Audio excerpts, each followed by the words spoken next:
Nous sommes à la BCF Arena à Fribourg, l'antre de Fribourg-Gotteron. On va vous montrer les coulisses de la patinoire. Salut Julien. Salut Joël. Tu es ingénieur à Groupé et tu vas nous montrer cette patinoire comme on l'a jamais vue. Exactement. Aujourd'hui, on va parler d'énergie. Et je vais te montrer comment est-ce qu'en produisant de la glace ici, on va pouvoir chauffer tous les bâtiments du site sportif Saint-Léonard. Donc produire de la chaleur à partir de froid. Exactement, ouais. Je te montre? Allons-y. En réalité, le cœur de la patinoire, c'est ici, car c'est là qu'on produit la glace. Plutôt de l'eau glacée, qui sera acheminée par des conduites sous la piste de glace. Et en fait, ce processus, un peu à la manière d'un congélateur, produit des rejets thermiques.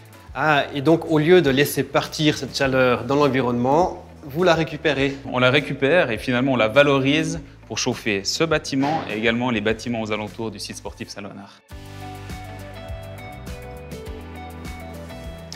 Mais Julien, ces rejets thermiques sont suffisamment chauds?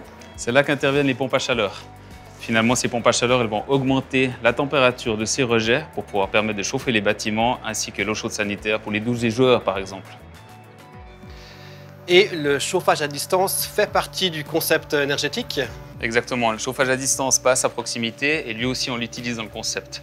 Soit pour nous fournir de la chaleur lorsqu'on n'en a pas assez, ou alors lorsqu'on a trop de rejets thermiques, on peut aussi réinjecter sur ce réseau. Ça va dans les deux sens donc. Et puis pour faire fonctionner tout ça, il te faut de l'électricité quand même. Et là, je suis sûr que tu as une bonne idée. Tout à fait, par contre pour ça, il va falloir me suivre en voiture. Sur le toit de l'antre des Dragons, c'est pas loin de 4000 m² de panneaux solaires qui sont installés. Et ceci produit l'équivalent de la consommation de pas loin de 200 ménages. Une énergie propre et renouvelable. Exactement Joël, pour ce projet unique, on a tenu à faire un concept énergétique exemplaire. Et c'est de cette manière-là finalement que l'on fait un pas concret vers la transition énergétique.